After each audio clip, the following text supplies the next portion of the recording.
अस्सलाम वालेकुम नाजरीन, मैं हूं आपका मेज़बान उमर जावेद। प्रोग्राम जुर्म इंजाम के साथ लाहौर में आए रोज़ डकैती चोरी की वारदातें होना जो है वो मामूल बन चुका है और बहुत से ऐसे वारदातें और वाक़यात रूनुमा होते हैं जिसके अंदर चोर आते हैं, असले के ज़ोर पे शहरियों को लूट कर ले जाते हैं। लेकिन इक्का दुक्का ऐसे भी वारदातें होती हैं जिसके अंदर शहरी जो हैं वो ना सिर्फ मज़ाहमत करते हैं बल्कि डाकुओं को दबोचने में भी कामयाब हो जाते हैं।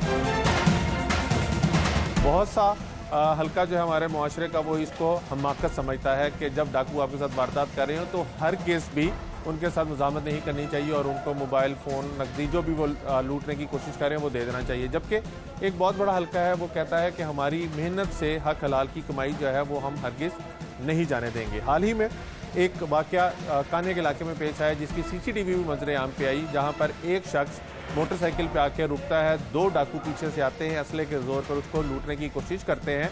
इसी असना में उसका बेटा जो है वो घर से निकलता है और डाकू अंधाधुंध उसके ऊपर फायरिंग कर देते हैं। बेटे की टांग पे गोली लगती है जबकि जो शख्स मोटरसाइकिल सवार है उसको 3 गोलियां लगती हैं और इन गोलियां खाने के बाद एक फिल्मी मंजर चलता है और जो जख्मी अफराद हैं दोनों वो डाकुओं को दबोचने की कोशिश करते हैं, उनसे असला छीन लेते हैं और डाकुओं पे फिर जवाबी फायरिंग भी करते हैं, जिसके नतीजे में एक डाकू जो है पकड़ा जाता है। इतनी हिम्मत और इतनी बहादुरी दिखाने की क्या वजह थी, ये CCTV में नज़र आने वाले जो बाप बेटा हैं उनसे जानने की कोशिश करेंगे। हमारे कान्हा में जो नुमाइंदे हैं ज़फ़र साहब, उन्होंने इस सारे वाक़े को कवर किया था, CCTV फुटेज भी इन्होंने जो थी वो मुहैया की थी। इनसे जानते हैं कि इब्तदाई तौर पर क्या खबर आई थी। और कान्हा के इलाके में क्राइम की रेशो जो है वो बहुत ज़्यादा है। यहाँ पे हर तरह का क्राइम है, मट्टी चोरी है, डकैतियाँ हैं, चोरियाँ हैं, फिर दूसरा मंशियात फरोशी बहुत ज़्यादा है। ये इस वाले से क्या कहते हैं ज़फ़र साहब, एक तो वक्त के लिए बहुत शुक्रिया। एक तो आपके इलाके के अंदर क्राइम बहुत ज़्यादा है, लेकिन ये चोरी डकैती की वारदातें भी अब गुज़िश्ता कुछ अरसे में बढ़ी हैं। इस वारदात की कैसे आपको इन्फॉर्मेशन मिली और इब्तदाई तौर पे पता क्या चला था?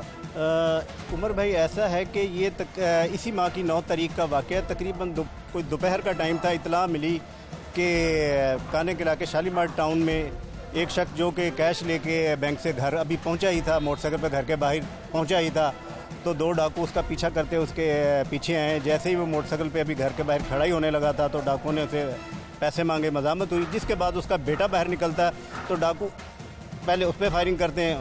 उसके बेटे काशिफ को फायर लगता है, वो गिर पड़ता है। उसके बाद जो फरियाद हुसैन है उससे वो कैश वगैरह छीनते हैं, तो उसके बाद मज़ाहमत शुरू हो जाती है। तो डाकू जो हैं वो फरियाद पर भी फायरिंग करते हैं। इसी दौरान 3 फायर फरियाद को लगते हैं, लेकिन फरियाद हिम्मत करके उस डाकू को दबोचता है और उससे पिस्टल छीन लेता है। उसके बाद कुछ अहले इलाका लोग भी आ जाते हैं, जिसके बाद एक डाकू मौके से पकड़ा जाता है पिस्टल से। दूसरा जो डाकू है वो मोटरसाइकिल छोड़कर फरार हो जाता है। तो इसमें ये दोनों बाप बेटे हैं जो ज़ख्मी हुए हैं। जिसके बाद हमने मौके पे पहुंचे तो दोनों जो ज़ख्मी थे, बाप और बेटा, इनको इनके अहले खाना खुद अपनी मदद आपके तहत अस्पताल ले गए थे, जहां पर ये जेरे इलाज रहे हैं। उसके बाद ये है कि एक डाकू, क्योंकि इन्होंने पकड़ के पुलिस को दे दिया था, जिसकी बाकायदा शनाख्त हो चुकी थी, और हमारे ज़राए ने ये बताया है कि ये 4 डाकू थे जो कि 3 माह पहले ही जेल से रिहा होकर आए थे। और इन्होंने CCTV तो 2 डाकू नजर आते हैं। यहाँ 2 डाकू थे, लेकिन एक इनकी ट्रैकी बैंक के बाहर का 2 डाकू, एक बैंक के बाहर खड़ा था लड़का और एक और जगह पे मोटरसाइकिल पे खड़ा था। ये बेसिकली तौर पे जो हमारे ज़राए ने कन्फर्म किया, ये 4 डाकू थे, 2 एक मोटरसाइकिल पे थे, 2 एक पे थे। लेकिन एक लड़का जो ट्रैकी कर रहा था ना, वो बैंक से जब ये रकम लेके निकले तो 2 डाकू इनके पीछे आते रहे। बैंक के अंदर कर रहा था? नहीं, वो बैंक के बाहर खड़ा था। वो बैंक के बाहर खड़ा था और उसके बारे में पता यही चला है कि वो इसी आबादी का है। ये जो डाकू पकड़ा गया इसके बारे में क्या पता चला? इसके बारे में ये है कि ये हमारे ज़राए ने बताया कि ये मुतअद्दिद वारदातों में मतलूब हैं। इनमें से एक डाकू ने अब से कुछ इस वारदात से पहले, कोई तकरीबन 20-25 दिन पहले नश्तर कॉलोनी में एक दुकान है पेंट की, वहाँ वारदात की थी, जिसमें 2.5 लाख कैश और 2 मोबाइल लेके ये फरार हो गए थे। वो भी इन्होंने माना है, जिसमें कि ये इस डकैती में ये 4 डाकू थे, लेकिन 2 मौके पे आए थे वारदात करने के। तो कोई साथी वगैरह पकड़ा गया? हमारे ज़राए बताते हैं कि डाकू कुछ पकड़े गए हैं और उनसे तफ्तीश हो रही है, इसीलिए अभी तक जो है उनको रखा गया कि मज़ीद हक़ाइक़ सामने आएंगे। और पता यही चला कि इनके ख़िलाफ़ बहुत से मुकदमात दर्ज हैं और ये बहुत सी वारदातों में मतलूब हैं, जिनमें ये बहुत सी वारदातें अब तक कर बताया चुके तो हैं। यही जा रहा था कि ये जो फरार होने वाला डाकू था वो उसका गुजरांवाला से ताल्लुक था। हाँ जी, इसके नाम की भी तस्दीक हो गई है और उसी एरिया का था ये, और ये इन्होंने एक ग्रुप बनाया हुआ है। मैंने आपको बताया ना कि ये तकरीबन 3 माह पहले ही जेल से रिहा होके हैं। ये एक क्रिमिनल रिकॉर्ड याफ्ता मुलज़म है ये, और इनका काम यही है। और बताने वाले ज़राए तो ये भी बताते हैं कि इनके साथ और लोग भी शामिल हैं जिनको हम पकड़ने की कोशिश कर रहे हैं और बहुत जल्द उनको मंजर आम पर ले आएंगे। लेकिन अगर बात की जाए काने में बैंक से निकलने जो लोग कैश लेके आते हैं उनके साथ वार, इससे पहले भी शालीमार टाउन के इलाके में एक शख्स जो है वो बैंक से रकम लेकर अभी वो घर पहुंचा ही था वो, लेकिन अपने घर में इंटर हो गया था। उसके पीछे भी इसी तरह घर में डाकू आए 3, जिसमें एक डाकू को अहले मोहल्ला ने, अहले घर वालों ने पकड़ के पुलिस को दे दिया था और वो 2 डाकू फरार हो गए थे, कैश भी ले गए थे और उनको बाकायदा वो 2 अफराद को जख्मी कर गए थे, उसको और उसके भाई को। ये वारदातें इस इलाके में इतनी को बढ़ चुकी हैं और पुलिस भी इसके आगे तकरीबन बेबस दिखाई देती है। जब हमारी पुलिस से बात होती तो वो ये कहते हैं कि इलाका बहुत बड़ा है, नफरी हमारे पास कम है और क्रिमिनल लोग इस इलाके में बहुत ज़्यादा हैं, जिसकी वजह से क्राइम पे पुलिस कोशिश तो करती है लेकिन कंट्रोल करने में नाकाम है। मंशात भी आपके सामने इस एरिया में बहुत ज़्यादा है, तो पुलिस कोशिश बहुत करती है लेकिन ये जराइम कामयाब नहीं अभी तक। बहुत शुक्रिया। आपने जफ़र साहब की गुफ्तगू सुनी। CCTV अगर आप देखें तो उसके अंदर डेफिनेटली देखने में तो ये लगता है कि बहुत हीरोइक एक्ट है, लेकिन कितनी गोलियां फरियाद साहब को लगी, कितनी उनके बेटे को लगी, उनसे जानने की कोशिश करते हैं। अब ये जब उनके साथ वाक़या पेश आया तो उसके बाद वो कितना खौफज़दा हैं और लोग, रिश्तेदार और उनके इमीडिएट फैमिली जो है, उनकी अहलिया, उनके बच्चे, उनकी सरकत को कैसे देख रहे हैं, तमाम तफसीलात उनसे जानते हैं।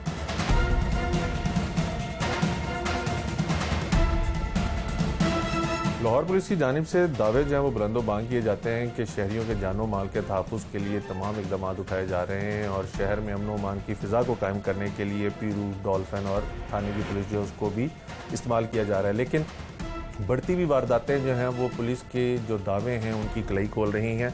अगर रवां साल होने वाले डकैती मज़ामत पर कत्ल की बात की जाए तो अब तक 20 से ज़ायद अफराद जो हैं वो डकैती मज़ामत पर कत्ल हो चुके हैं और ज़ख्मियों की तादाद जो है वो 57 से ज़ायद है, जबकि चोरी और डकैती की वारदातें जो हैं वो कई हज़ार हैं। यानी सिर्फ चोरी की अगर बात की जाए तो 3000 से ज़ायद वारदातें लाहौर में चोरी की हो चुकी हैं, जबकि डकैती का मुकदमा क्योंकि दर्ज ही नहीं किया जाता और अगर कोई सिफारिश या प्रेशर डल जाए तो डकैती का मुकदमा दर्ज किया जाता है और उसकी तादाद को भी 100 से नीचे ही रखा जाता है, क्योंकि पुलिस अफसरान ने अपनी अच्छी कारकर्दगी दिखानी होती है। जिस तरह से आपको CCTV फुटेज भी दिखाई और हमारे नुमाइंदे ने भी बताया कि ये वारदात काने के इलाके में पेश आई। इसके अंदर कुछ लोग जो हैं वो समझते हैं कि शहरियों के साथ अगर वारदात हो रही हो तो उनको हरगिज़ भी रिटेलिएट नहीं करना चाहिए, मुज़ाहमत नहीं करनी चाहिए और डाकुओं को जो भी सामान वो मांग रहे हो दे दिया जाना चाहिए ताकि उससे अपनी जान जो है वो महफूज रहे। लेकिन फरियाद साहब ने जब डाकू ने उनको रोका और उनसे माल छीनने की कोशिश की तो फरियाद साहब ने ना सिर्फ उनको दबोचने की कोशिश की बल्कि उनका बेटा भी पीछे से आ गया, जिसके नतीजे में एक डाकू जो था उसको तो मौके से ही पकड़ लिया था और बाकी जो थे वो फरार होने में उस टाइम कामयाब हो गए थे। इस वारदात के दौरान फरियाद साहब को 3 गोलियां लगी जबकि उनके बेटे को 1 गोली लगी। फरियाद साहब भी हमारे साथ मौजूद हैं, उनका बेटा भी हमारे साथ मौजूद है और दीगर रिश्तेदार भी मौजूद हैं, उनसे जानने की कोशिश करेंगे।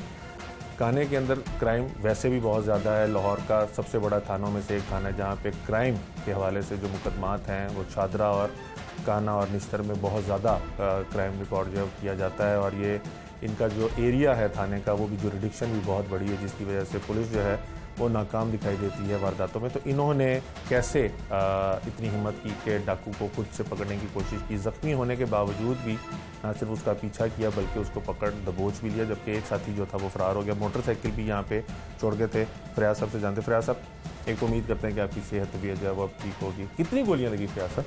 3 गोलियाँ लगी। और करते क्या फरियाद साहब आप? करते क्या? मैं ये प्रॉपर्टी का काम करता हूँ। प्रॉपर्टी का काम, तो पैसों का आना जाना तो फिर बहुत ज़्यादा होता है इसके अंदर, क्योंकि टोकन आ रहा होता है, कभी बयाना आ रहा होता है। उस रोज़ कहाँ गए थे, कहाँ से आ रहे थे? MSB बैंक से पैसे लेकर घर आ रहा था मेरे, मगर मैंने नहीं पता है कि कोई है कि नहीं है। मैं अपने घर से पूरे मोटरसाइकिल लाई है, मोटरसाइकिल ला के मैंने लॉक किया, उन्हें मेरे मगर पिस्टल कटे ने, पिस्टल कट के मेरे काम से रखते हैं जी। मेरे बेटा ना घरों निकले, उन्हें देखा तो उन्हें जनाब मेरे बेटे ने पहले उतरे सार लग के फायर मार दिता। उस तो बाद फिर मैं उन्होंने पिस्टल खोलिया जी, उन्हें पैसे भी साढ़े लै गए 1,55,000 रुपया पहले उन्हें देता है। फिर उन्हें चक्कर बच्चे ने मजामत की थी, फिर उन्हें बच्चे ने फायर मारे, बाद मैंने फायर मारे, फिर एक पकड़ लिया जी। हाँ जी, उस बाद वाम चढ़ गई मगर जब आप आके रुके तो उस टाइम आपके पास 1,55,000 था हाँ जी। और आप कितनी दूर था बैंक जहाँ से आप पैसे लेके आए? मेरे हिसाब से 1 किलोमीटर नहीं होना, थोड़ा होगा। तो जब आप पैसे लेके निकले आपको कोई अंदाज़ा नहीं हुआ कि कोई पीछे आपके आ रहा है या कोई पीछा तो नहीं कर रहा? जब आप आके रुके सीसीटीवी फुटेज में भी देखा जा सकता है कि आप बड़े आराम से आके उतरे और वो मोटरसाइकिल वाले पीछे से आते हैं, आपको रोक जी, लेते हैं। एक डाकू को आपने पकड़ने की कोशिश की, दूसरा डाकू जो था दूसरी तरफ भाग गया। भाग गया। तो जो डाकू था भागने वाला हाँ जी। उसका कोई पता चल सका कि वो कहाँ भागा, कैसे, यानी कोई और सीसीटीवी फुटेज वगैरह आई सामने? नहीं अई सर हुण मेरी गल सुन जी, बैंक च पैसे लेके घर दे बूहे गए हैं, बूहे की भी सानू ना कोई खुलाउण दे, मेरे फिर की फायदा है? लाहौर भी रह रहे हैं शुरू हाँ से? जी, कितने लाहौर अरसे? यानी जमपल लाहौर की जंबल लाहौर दी। गाने में क्राइम के हवाले से तो सुनते रहते होंगे कि वारदातें बहुत होती हैं, जी जी टीवी पे भी देखते होंगे। जी जी इतनी हिम्मत कहाँ से आई डाकू को पकड़ने? सर जी अपना हौसला लाने दिता, यही इंशाल्लाह जी जट जिमीदार बंदे ही खड़े कोई वो जे बंदे, मैं उन्हें फड़ लिया, मैं उन्हें आखे जान नहीं देना बेटे क्या हो, यही फिर उन्होंने जना फड़ लिया। सीसीटीवी में देखा जा सकता है कि जब आपने मजामत करने की कोशिश की तो उसने आपको भी गोली मारी हाँ जी। और आपके बेटे को भी मारी। हाँ जी। जख्मी हालत में इतना जख्मी हौसला हाथ में ही कैसे फड़ है? लिया जी। कोई डर वगैरह नहीं लगा? नहीं लगा। कितने बच्चे हैं आपके? 3 बच्चे? 4 बच्चे हैं। और कभी ज़िंदगी में वारदात पहले हुई आज? नहीं पहली हुई। पहली दफ़ा वारदात हुई। कभी किसी दोस्त वगैरह ने अगर बताया तो सुन के कैसा महसूस होता था कि कोई बता रहा होता मैं था? नहीं ये गल्ला गुल्ला करते कोई मसला ही नहीं है, और सानू भी साडी डर ही नहीं है कि साडे नाल इंज होएगा, बस हो गया। जब वारदात हो रही थी, जब आप आके रुके और मोटरसाइकिल सवार दोनों आके उन्होंने पिस्टल निकाला, सबसे पहला ज़हन में क्या ख्याल आया? पहलो जी असल जे मैं उन्होंने पैसे दे उदों मैं उन्हें 1 मिनट रुको सही, बेटा उतरदे सारे उन्हें बेटे की लत्त से फैर मारता है, मैं हूँ नहीं मैं जान देना। मेरे दिल च बच्चे तुहानू जो आखिया 1 मिनट रुक जाओ, सुकून करो, नहीं रुके, उन्हें मेरे बेटे की लत्त जो उतरदे सार फैर मारिया, फिर मैंने गुस्सा आ गया, मैं नहीं होनी जान देना, फैर मारता मैं अगे लगा गया, मैं किन्ने को मारेगा, मैं तेन जान नहीं देना, ये पकड़ लिया बच गया। फुटेज में देखा जब आपने मुलजिम से जो भाग गया उससे पिस्तौल भी छीन ली, वो सामने वाला मुलजिम भी आपके ऊपर डाकू फायरिंग कर रहा था, आप भी फायरिंग कर रहे हाँ थे, जी। क्या ज़हन में चल क्या रहा था उसके? मैं ये जान नहीं देना है, ये चला गया तो साडा मुद्दा भी गया, फैर भी खा गया, सारा कुछ गया, मैं उन्हें जान नहीं देना। इतनी हिम्मत और हौसला, यानी लोग अमूमी तौर पे लोग जो है वो डर जाते हैं। जंगली तफसीली बताइएगा जहन में चल क्या रहा था जब आप आके रुके, डाकू ने आपको रोक लिया, पैसे छीनने की कोशिश की, असला आपको दिखा दिया, क्या जहन में क्या चल रहा था, क्या होगा, क्या हो सकता है? कुछ नहीं सोचा? नहीं जी, जो बच्चे ने फैर मारता फिर मैं हूँ इन्होंने जान नहीं देना, मैं जो मर्जी मैं करूँगा। पैसे जो था वो जो फरार हो गया वो लेके गया या इसने हाँ जी। छीने थे? जो फरार हो गया वो ले गया, वो पैसे लेके गया था। जी सर। जब डाकू को पकड़ लिया उसने क्या बताया आपको? वो तो पुलिस ने फड़िया, पता की किया की नहीं किया सानू कोई पता नहीं, तो मैं पुलिस ने फड़ा के चले गया। बेटे को कैसे पता चला कि आप बाहर आके खड़े हो गए, क्योंकि बेटा तो अंदर था? बेटा पहले दरवाजे में खड़ा था, वैसे बाहर आया, इधर से आया, आके दरवाजे पर रुका हुआ था, वैसे ही उन्हें मेरा बुआ आ गया, क्या मैं गेट खुला रहने देना, ये लोग बुलट मारे ने, उस टाइम उन्हें अपना बेटा फिर थले आ गया, जिसले बुलटा की आवाज़ सुनी ने कड़ाकड़ा कोई ना, जिसले पिस्टल बुलट मारे तो ये थले आ गया, तो उन्हें उन्हें दिलाते फैर मारता, ये वाक्य है। भाई आप बताइएगा, जब आप घर से बाहर निकले तो डाकू खड़ा हुआ था और उसने पिस्तल जो था वो आपके वालिद साहब की तरफ रखा हुआ था, क्या जहन में आया, कैसे इतनी यानी जुर्रत की कि आपने डाकू को पकड़ लिया? ये भी तो हो सकता था कि पैसे जाने देते, अपनी यानी ज़ख्म भी ना आते, ज़िंदगी खुदा ना खास्ता अगर कहीं ऊपर नीचे गोली लग जाती तो ज़िंदगी जाने का भी ख़तरा होता है। बस सर वालिद साहब घर के कफ़ील हैं, तो इनकी अगर ज़िंदगी चली जाती तो हम तो यतीम हो जाते, तो बस इसी वजह से जेल में कुछ चीज़ नहीं आई, जेल में बस फौरी यही आया कि नीचे की तरफ जाऊँ। आपको कैसे अंदाज़ा हुआ कि बार वालिद साहब आ गए? देखा वालिद साहब मैंने देखा था जब आए थे, टर्न किया था इन्होंने कॉर्नर से, तो मैंने देख लिया था। आप कहाँ पे थे उस दरवाज़ा टाइम? खुला रहेंगे, मैं दरवाजे से अभी एंटर हुआ, अच्छा, दरवाज़ा मैंने खुला रहने दिया, तो वही फ़ीस की डिस्कशन करनी थी वालिद साहब से, भाई की एडमिशन करवाना था, तो जैसे ही मैं अभी दुखाई था तो पीछे से वो आए, उन्होंने आके वेपन सामने कर दिया कि पैसे निकाल दिए। मैं नीचे गया हूँ, अभी कुछ भी बहस भी नहीं हुई इतनी, सीधा उसने फायर मुझे लगा और मैं फ़ौरन नीचे गिर गया। हाँ जी। और बाद में देखा तो अब्बू ने एक से वेपन खींच लिया और दूसरा जो जिसने मुझे यानी कि गोली लगी थी, जिसकी दूसरा गोली लगी थी तो अब्बू ने उसकी तरफ यानी फायर किया, एक चला फायर लेकिन उसे लगा नहीं। दूसरा जो अब्बू ने चलाया वो बुलेट उसके अंदर ही रह गई, वो फ्रीज हो गई यानी कि मतलब। अब्बू उसकी तरफ फिर भागे यानी पकड़ने के लिए, इतना मैंने देखा मैं भी भाग गया उसकी तरफ। फिर कॉर्नर पे यानी कि पकड़ लिया। जब आप ज़मीन पे गोली लगी, आप ज़मीन पे गिरे तो आपको अंदाज़ा हो गया कि आपको गोली लग गई है। जी तो फिर हिम्मत कैसे आई पीछे दौड़ने की? दर्द, तकलीफ? बस सर वालिद साहब की तरफ जब वो सीधे वेपन गोली चला रहा है अंधाधुंध, तो फिर देख के दिल में आ जाता जज्बा कि मेरे वालिद साहब की तरफ चला रहा है और सहारा भी कोई नहीं होता। बस यही सोचने है नहीं सर भागने की। फरियाद साहब, आपको 3 गोलियां लगी हुई थी, आप भी वैसे फिल्मी हीरो की तरह दौड़ी जा रहे थे, वो क्या था? कुछ भी नहीं, मैं महसूस ही नहीं हुई जी इंशाल्लाह अल्लाह दे। वो महसूस नहीं हुआ कि गोलियां लगी हुई हैं लगियां पेट मैंने में? पता है लगियां कहाँ लगी, कहाँ पे गोली? वक्खी से लगी जी, हाँ। पीछे लगी है, 2 वक्खी से लगी है, एक पीछे लगी है।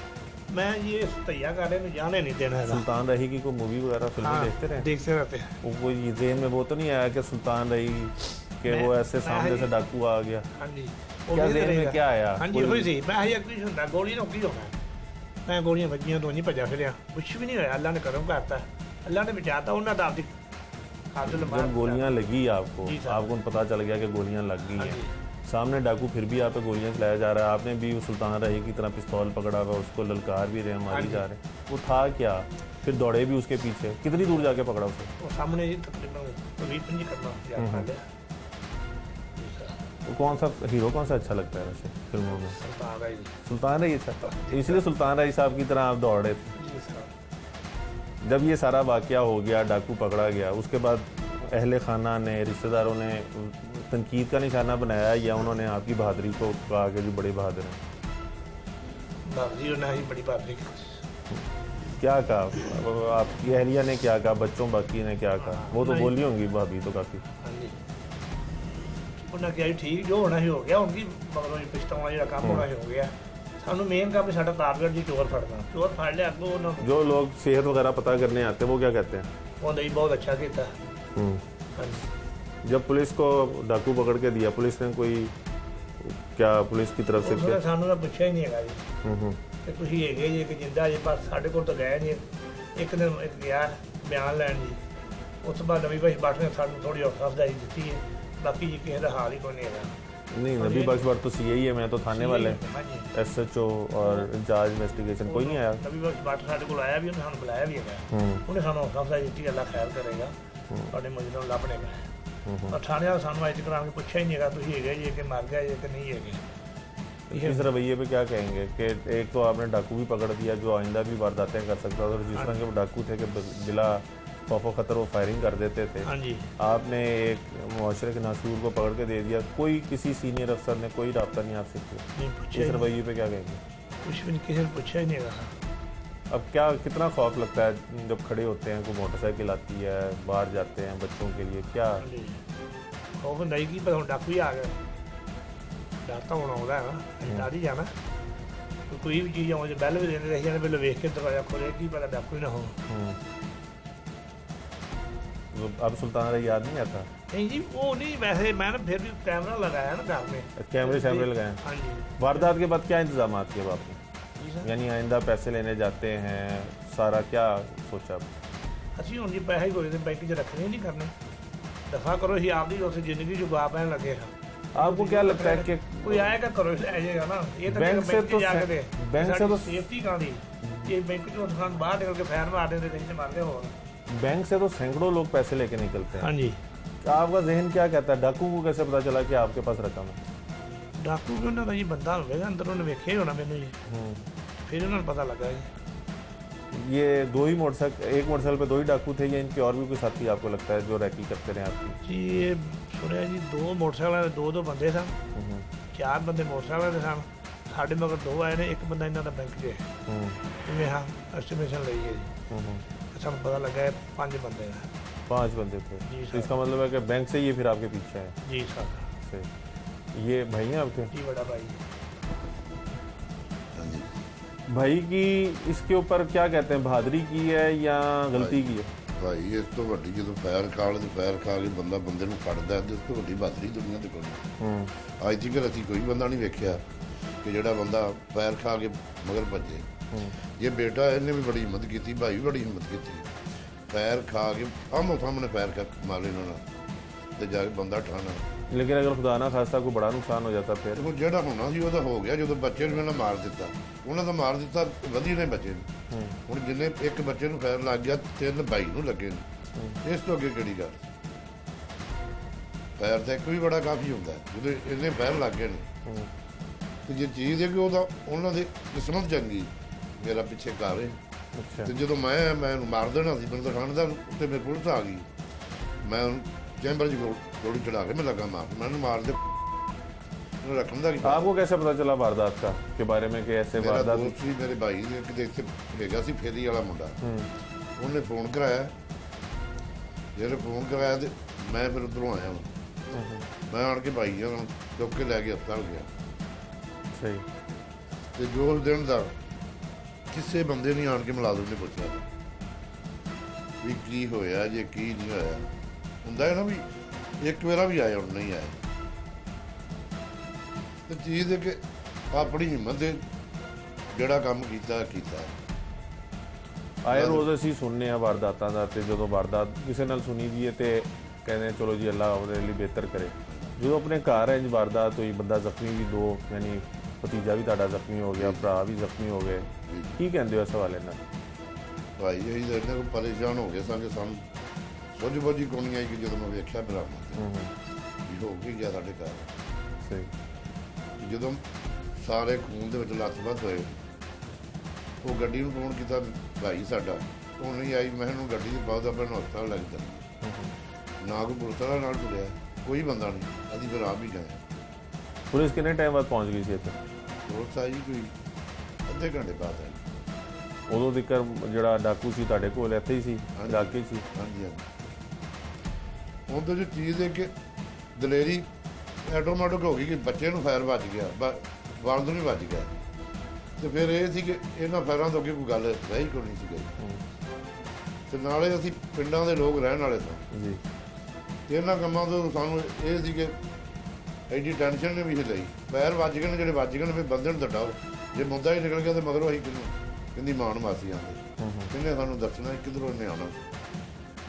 फयाज साहब ये बताइएगा कि मुलजिम तो एक पकड़ लिया आपने और उसको पुलिस के हवाले भी कर दिया, अभी कुछ पता चला है जो 1,55,000 आपका गया उसके हवाले से कुछ पता चला? पुलिस ने आगे क्या मुलजिम से तफ्तीश की है? जो साथी साथ था उसके बारे में कहा जा रहा था कि वो कोई गुजरांवाला का रहने वाला है, उसको पकड़ा, तफ्तीश कहाँ तक पहुँची, क्या उम्मीद है आगे? मुलजिम तो अगर भाग जाते तो फिर तो कुछ भी नहीं था, अब तो मुलजिम भी आपने पकड़ के दे दिया। मुलजिम ਅਸੀਂ ਪਕੜ ਕੇ ਦੇ ਦਿਆ ਜੀ। ਉਹ ਜਿਹੜਾ ਬੰਦਾ 26 ਪਰਚਿਆਂ ਦਾ ਡਕੈਤੀਆਂ ਦਾ ਇਸ਼ਤਿਹਾਰੀ ਹੈ, ਜਿਹੜਾ ਫਰਾਰ ਹੋ ਗਿਆ, ਜਿਹੜਾ ਨਹੀਂ ਜਿਹੜਾ ਫੜੀਚਾ ਅੱਛਾ ਵੀ ਨਾਲੇ ਦਾ ਦੂਜੇ ਉਹਨੇ ਜੀ ਫੜਨੇ ਪਏ ਆ। ਸਾਨੂੰ ਉਹਨੇ ਕੋਈ ਨਹੀਂ ਦੱਸਿਆ ਜੀ ਕੀ ਇਨਫੋਰਮੇਸ਼ਨ ਹੈਗੀ ਕੀ ਨਹੀਂ ਹੈਗੀ ਕੀ ਗੱਲਬਾਤ ਹੈ। ਰਲ ਜੀ ਮੈਂ ਇਹ ਜ਼ਿਕਰ ਮੈਂ ਤਾਂ ਘਰ ਆ, ਉਹ ਸਾਨੂੰ ਬੁਲਾਉਣ ਦੇ ਜਾਵਾਂਗੇ ਨਾ ਜੀ। ਨਵੀਂ ਭਾਈ ਭੱਟ ਨੇ ਬੁਲਾਇਆ ਕੱਲ। ਕੀ ਕਹਿੰਦੇ ਹੋ, ਕੀ ਅਪੀਲ ਕਰੋਗੇ ਕਿ ਇੱਕ ਤਾਂ ਆਪਣਾ ਤੁਹਾਡਾ ਸਿਹਤ ਦਾ ਨੁਕਸਾਨ ਵੀ ਹੋਇਆ, ਪੈਸਿਆਂ ਦਾ ਨੁਕਸਾਨ ਵੀ ਹੋਇਆ, ਮੁਲਜ਼ਮ ਵੀ ਆਪ ਫੜ ਕੇ ਦੇ ਦਿੱਤਾ ਤੇ ਪੁਲਿਸ ਉੱਤੋਂ ਇਹੋ ਜਿਹੀ ਬੇਇੱਜ਼ਤੀ ਵਿਖਾ ਰਹੀ? ਸਾਨੂੰ ਇਨਸਾਫ ਮਿਲਣਾ ਚਾਹੀਦਾ ਜੀ, ਅਸੀਂ ਤਾਂ ਉਹਨਾਂ ਨੂੰ ਕੀ ਆਖਾਂਗੇ। ਤੇ ਜਿਹੜੀ ਇਹ ਕ੍ਰਾਈਮ ਦੀ ਵੱਧਦੀ ਸੂਰਤ ਹਾਲ ਹੈਗੀ ਹੈ, ਬਿਲਖਸੂਸ ਫੈਸਲਾ ਕੀ ਇਹ ਬਹੁਤ ਦਹਿਸ਼ਤ ਕਰਦੀ ਜੀ, ਕ੍ਰਾਈਮ ਦੀ ਕਿਤੇ ਨਾ ਕਿਤੇ ਦਹਿਸ਼ਤ ਕਰਦੀ ਕੀਤੀ। ਹੁਣ ਘਰ ਦੇ ਬੂਹੇ ਅੱਗੇ ਆਣ ਕੇ ਬੰਦੇ ਨੂੰ ਲੁੱਟਣਾ ਤੇ ਇਹ ਡਰਾਉਣ ਵਾਲੀ ਗੱਲ ਹੈ ਨਾ ਜੀ। ਹੁਣ ਇਹ ਤੇ ਫਿਰ बहुत बड़ी जाती हौसले बुलंद ने इंशाल्लाह। बहुत शुक्रिया। आप ज़ख्मी होने वाले फयाज साहब, उनके बेटे और दीगर रिश्तेदारों की गुफ्तगू सुन रहे थे कि बहुत कम ऐसे लोग होते हैं जो इतनी दिलेरी का मुजाहरा करते हैं, बहादुरी। बहुत से एक बहुत बड़ा सेक्शन ऑफ सोसाइटी है जो इस तरह की चीज़ को डिस्करेज करता है। वो कहता है कि अगर आपके साथ वारदात हो रही है तो आप मुलजमान को जो भी वो चीज़ आपसे लेना कोशिश करें, मोबाइल फ़ोन या रकम, वो दे दें और अपनी जान और ज़िंदगी जो है उसको बचाने की कोशिश करें। लेकिन फयाज साहब का नज़रिया एक तो सुल्तान रही साहब से मिलता जुलता है कि डाकू कितना नुकसान पहुँचा सकते हैं, और दूसरा इनका कहना है कि जब इनके बेटे को गोली मार दी गई तो उसके बाद इनको कहा कि जब बेटे को ही गोली मार दी है तो पीछे बचता कुछ नहीं। तो इसलिए मुलजिम को किसी सूरत जाने नहीं देना। 3 गोलियां खाने के बावजूद भी इन्होंने ना सिर्फ मुलजिम को पकड़ा बल्कि जब तक पुलिस नहीं आई तब तक उसको यहाँ पे कटेन रखा और उसके बाद पुलिस के हवाले किया। और पुलिस की बेइज्जती आप देख लें, ना तो किसी सीनियर अफसर ने इनसे रब्ता किया, ना ही जो थाना लेवल की पुलिस है उन्होंने इनसे रब्ता किया है। CIE अपने तौर पे इनसे रब्ता कर रही है और वो भी ऑफिशियली नहीं कर रही, इनको सिर्फ करेज दे रही है कि आप कायम रहें, जो आपका केस है उसके मुलजमान जो हैं वो पकड़े जाएंगे। लेकिन 1,55,000 भी इनका चला गया, मुलजिम भी इन्होंने पकड़ के दिया और अभी तक इंसाफ भी नहीं मिला।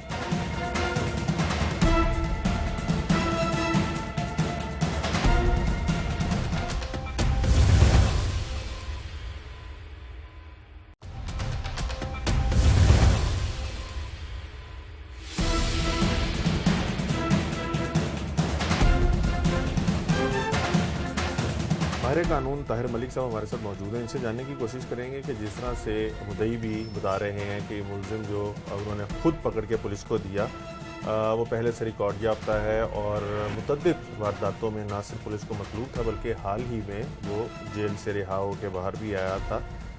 मुलजमान अगर इस तरह के हीनियस क्राइम में मुलविस होते हैं तो उनकी ज़मानतें इतनी जल्दी कैसे हो जाती हैं?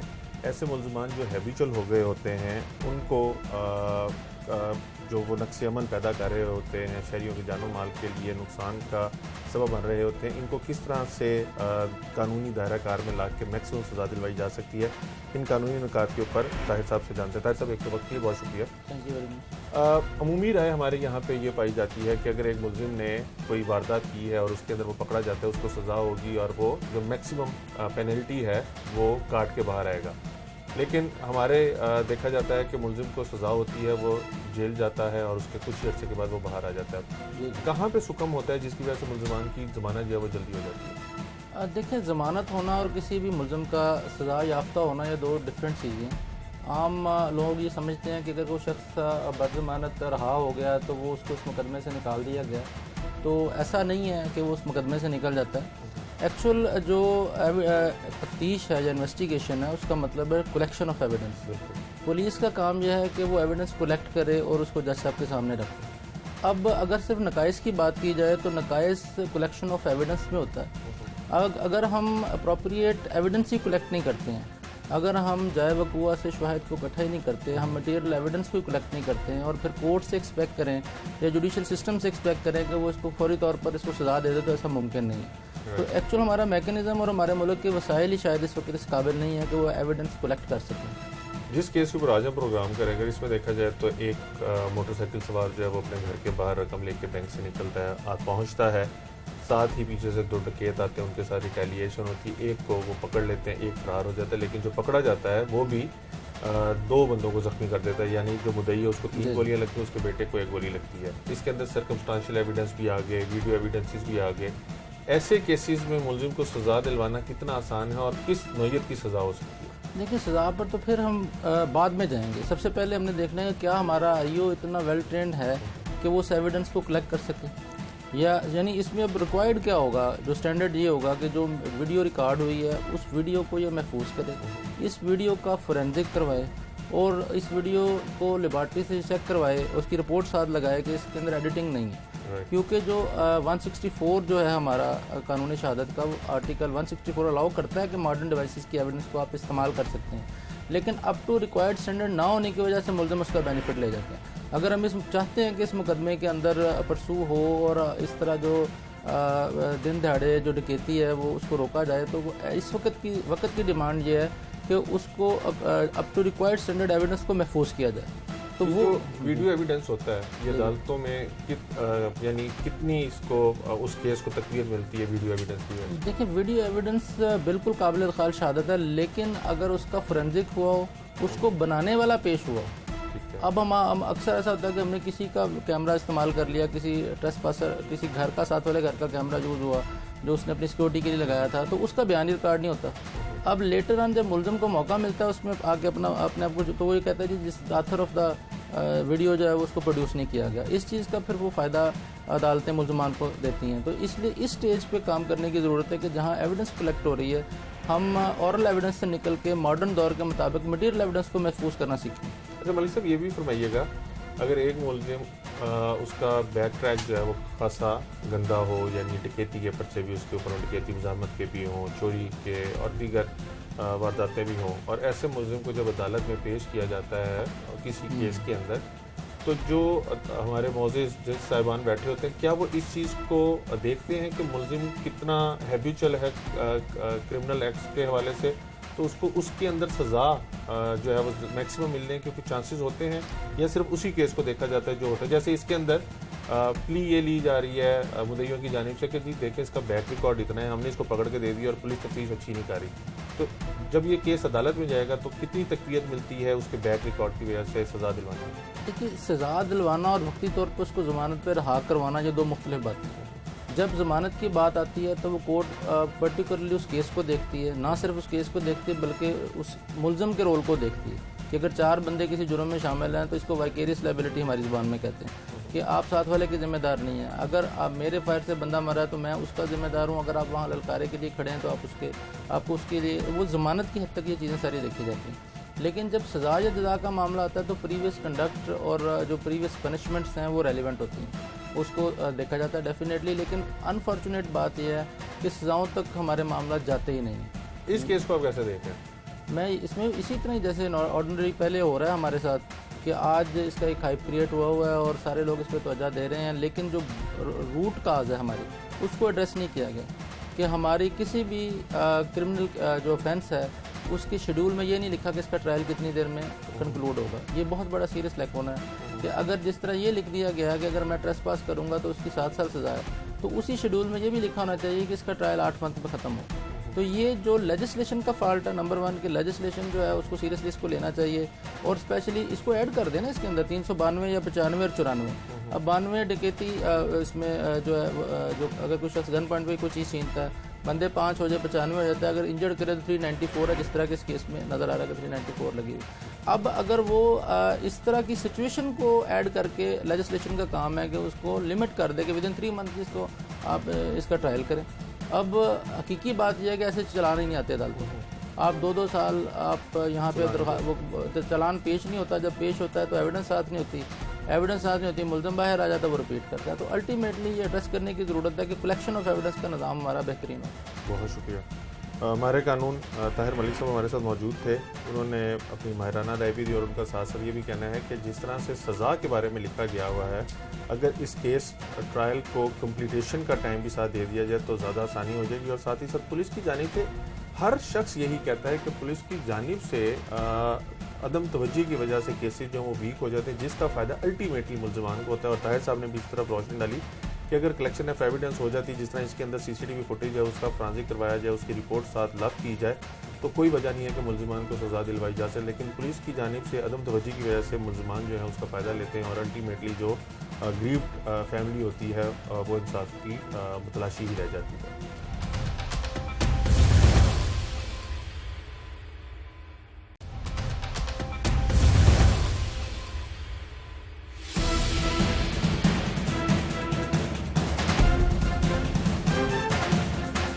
जिस तरह से आपने मुद्दई का बयान सुना कि उसका कहना था कि जब डाकुओं ने उसको रोका तो वो शायद इस बारे में सोच रहा था कि जो रकम वो लूटने के लिए है वो दे दें, लेकिन जैसे ही उन्होंने उसके बेटे को फायरिंग करके ज़ख्मी किया तो उसके अंदर एक ताकत सी आ गई कि उसके बेटे को ज़ख्मी कर दिया। गुस्सा, गम और एक ताकत का जो मिला जुला सा आंसर था, उसकी वजह से उसने मुलजिम को पकड़ने की कोशिश की और फिर मुलजिम ने 3 गोलियां इसको भी मारी।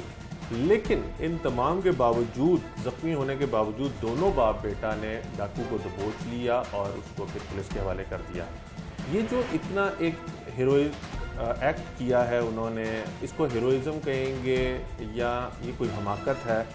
माहिर नफ्सियात इस हवाले से क्या राय रखते हैं? और ऐसा करना यानी कभी भी अगर कोई इंसान, एक आम शहरी जो है वो इस तरह की किसी चीज़ का सामना करे तो वो डर जाता है और वो खौफज़दा होकर अपना फ़ोन, पैसे वगैरह जो है वो दे देता है। लेकिन इन्होंने इतनी बहादुरी का मुजाहरा क्यों किया? इसको बहादुरी कहेंगे या हमाकत कहेंगे, ये जानने के लिए हमारे नफ्सियात डॉक्टर हुमा हमारे साथ मौजूद हैं, इनसे जानते हैं। डॉक्टर हुमा, एक तो वक्त के लिए बहुत शुक्रिया। मोस्टली सड़कों के ऊपर अगर किसी के साथ वारदात होती है और हम उससे पूछें तो वो ये कहता है कि उन्होंने आके पिस्टल रखा, मैं डर गया और मैंने अपना फ़ोन वगैरह जो भी वो मांग रहे थे मैंने दे दिया। इस केस के अंदर डाकुओं ने उदय के सर पे पिस्टल रखी, बेटा है उसने गोली मारी और फिर इन्होंने गोलियां लगने के बावजूद उस डाकू को पकड़ लिया। क्या कहेंगे? अच्छा, जिस तरह आप ये इंसिडेंट बयान कर रहे हैं, बेसिकली आप ब्रेवरी और फुलिशनेस में अगर देखा जाए हमाकत और बहादुरी में थोड़ा सा डिफरेंस होता है। बहादुरी तब की जाती है बंदा सोच समझ के करता है आगे कॉन्सिक्वेंसेस क्या होंगे, इसमें क्या कॉन्सिक्वेंसेस हो सकते थे, उसकी अपनी जान जा सकती थी, उसके बच्चे की जान जा सकती थी, ठीक है। और हमाकत बंदा तब करता है जब वो कॉन्सिक्वेंसेस के बारे में नहीं सोचता और वो एट द मोमेंट करता है कि इसने ये कर दिया, अब मैंने इसको कुछ भी हो जाए मैंने ये करना है। सो प्रेफरेबली तो इस तरह के इंसिडेंट्स में यही करना चाहिए कि आपकी जान ज़्यादा कीमती है। अगर वो कुछ मांग रहे हैं, उनके पास असलहा है, हथियार हैं, आपके पास कुछ नहीं है, आप उनसे नहीं लड़ सकते। तो जो चीज़ें हैं वो मांग रहे हैं उनको दे देनी चाहिए। और बाद में आप उस टाइम, एक चीज़ होती है इमोशनल इंटेलिजेंस, ठीक है, जब आप अंडर स्ट्रॉन्ग इमोशंस होते हैं वहाँ पे आपने इंटेलिजेंटली एक्ट करना होता है, that is called emotional intelligence. तो उसके बेटे को हिट किया तो उसके बाद वो इतना ज़्यादा इमोशनल हो गया कि अब कुछ भी हो जाए कि मैंने इसको पकड़वाना है। अब इस तरह के केस में ये तो एक शुक्र है उसकी जान बच गई, उसके बेटे की जान बच गई, क्योंकि उनके पास गोलियां थी और उन्होंने गोलियां चलाई भी। तो अगर किसी ऐसी जगह हिट कर जाती जब उसकी फ़ौरन जान जा सकती थी, उसके बच्चे की जान जा सकती। तो इस केस में इस तरह की हमाकत नहीं करनी चाहिए कि आप उसको पकड़ लें जब आपको पता है कि आपके पास कोई हथियार नहीं है, आप उसको अपने आप को डिफेंड नहीं कर सकते। सुल्तान रही की मूवीज़ ये ज़ख्मी होने वाले जो हैं काफ़ी देखते हैं। आपको लगता है कि इंसान लाशऊरी तौर पे जो उसने देखा होता है वो करने की कोशिश करता है, और इन्होंने भी शायद, क्योंकि सुल्तान राही साहब से की फ़िल्मों से ये काफ़ी मरगूब हैं, तो इन्होंने उस लाशऊरी तौर पे वो एक्ट कर दिया। डेफिनेटली मूवीज़ का बहुत स्ट्रॉन्ग इम्पैक्ट होता है, और जिस करैक्टर को आप फॉलो कर रहे होते हैं, जिसकी मूवीज़ आप बहुत ज़्यादा देख रहे हैं, आप सम हाउ उस तरह करने की कोशिश करते हैं। तो शायद इस चीज़ का भी उसने बैकग्राउंड में चल रही थी, ये चीज़ें उसने बहुत देखी हुई थी। सुल्तान रही तो अगर मूवीज़ में वो एक अकेला बंदा 100 बंदों को मार देता है, तो उसने भी कुछ इस तरह ही एक्ट करने की कोशिश की। इन मूवीज़ का स्ट्रॉन्ग इम्पैक्ट होता है हमारे अनकॉन्शियस माइंड पे, और हम कहीं ना कहीं उसी तरह जिसको हम फॉलो कर रहे होते हैं, कहीं ना कहीं उसको रोल मॉडल बनाए हुए होते हैं, और उसी तरह हम करने की कोशिश करते हैं। तो इस चीज़ का स्ट्रॉन्ग इम्पैक्ट होता है यहाँ पे। वही बात कि आपको और इस केस में थोड़ा सा डिफरेंट इसलिए था कि उसने बच्चे को गोली मार दी थी, उसके बाद उसने कहा अब तो उसको भी लग गई है, अब मेरी जान चली भी जाए, इसको पकड़वा के छोड़ना है जिसने मेरे बच्चे को नुकसान पहुंचाया। वही बात कि यहाँ पे एक बहुत स्ट्रॉन्ग इमोशनल एलिमेंट आ गया था, जिसकी वजह से उसने कॉन्सिक्वेंसेस की परवाह किए बगैर, कुछ भी सोचे बगैर उसने उसको पकड़ लिया और उसने पकड़वा दिया। उसके केस में it was a good luck कि वो पकड़ा गया, पुलिस आ गई टाइम पे, हमारे यहाँ टाइम पे पुलिस भी नहीं पहुँचती, वो पकड़ा गया। अदरवाइज़ इस तरह के केसेस में अक्सर जो इस तरह की हमाकत करते हैं उनकी जान जाने का खदशा होता है। बतौर माहिर नफ्सियात, अगर कोई शख्स इस तरह की सिचुएशन में हो तो आप क्या कहती हैं? इंसान अपना बिल्कुल होश जो है वो खो बैठता है और फजूल, यानी कई दफ़ा फजूल सी ऐसी हरकत कर देता है जिससे उसकी जान को या किसी की जान को ख़तरा हो सकता है।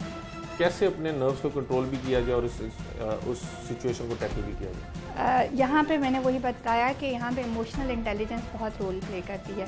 आपने सबसे पहले तो अपने आप को उस मोमेंट में रखना है, और आपने ये करना है कि कॉन्सिक्वेंसेस का सोचना है कि क्या कर सकता है। उसके पास हथियार है, आपके पास हथियार नहीं है, वो चीज़ जो मांग रहा है उसको फ़िलहाल दे दीजिए, लेकिन उसमें आपने ये देखना है कि आप उसकी शक्ल सूरत अच्छे से देख लें, उसकी, ताकि आपको बाद में जब इन्वेस्टिगेशन होगी तो आप उसकी शक्ल ड्रॉ करवा सकें। आप कुछ ऐसी बातें नोट कर लें जहाँ से हिंट मिल सके कि ये बंदा कहाँ से आया है, क्या करने की कोशिश है, कुछ इस तरह की चीज़ें। आपने उस प्रेजेंट मोमेंट में आपने सिर्फ इन चीज़ों को देखना है, क्योंकि आपके पास असलहा नहीं है, आप उसके साथ लड़ नहीं सकते। आपने जो चीज़ें नोट करनी है, क्योंकि आपने बाद में उस चीज़ को रिपोर्ट करना है, तो आपने उसकी शक्ल सूरत, उसके क़दो फ़ाल वो ज़हन नशीन करने हैं। वो जो गुफ्तगू कर रहा है एट द मोमेंट बाकी साथियों के साथ, उससे आपको क्लूज़ मिल सकते हैं कि वो कहाँ से आया है, उसके मोटिव्स क्या हैं, क्या करना चाहता है, उससे आपको क्लूज़ मिल सकते हैं। समटाइम ख़ानदान के लोग या आपके घर के मुलाजिम उसमें शामिल होते हैं इस तरह की रॉबरी के इंसिडेंट्स में। तो ये सारे क्लूज़ अगर आप उस टाइम प्रेजेंट होते हैं, ज़रा देख रहे होते हैं चीज़ों को, तो उस टाइम आपको पता लग सकते हैं। जो चीज़ें मांग रहा है, अगर चीज़ों तक बात है तो, और फिर आपने मतलब आप किस तरह किसी को इन्फॉर्म कर सकते हैं। अगर आप इंटेलिजेंटली इन सिचुएशन को हैंडल करेंगे तो कुछ ना कुछ बात बन सकती है। यानी अगर आपके पास पुलिस है, आप 15 पर कॉल करके साइड पर रख दें, कुछ ऐसा नंबर जहाँ पे आपकी कॉन्वर्सेशन रिकॉर्ड हो सके, पता चल सके, मतलब कुछ ऐसी चीज़। लेकिन वही बात कि अगर आप अपने हवास में होंगे तभी आप ये कर सकते हैं। आप उससे लड़ाई नहीं कर सकते क्योंकि आपके पास असलहा नहीं है, या तो आपके पास बैक पे कोई फोर्स मौजूद है, या आपके पास खुद के पास भी अपने आप को डिफेंड करने के लिए कोई चीज़ मौजूद है, तब तो आप ये रिस्क लें। अदरवाइज़ कॉन्सिक्वेंसेस यही है कि उसके पास असलहा है, आपके पास नहीं है, वो आपको जानी नुकसान भी पहुंचा सकता है। बहुत शुक्रिया डॉक्टर उमा जी, आपने गुफ्तगू सुनी। एक दफ़ा इस CCTV फुटेज को दोबारा देखिए।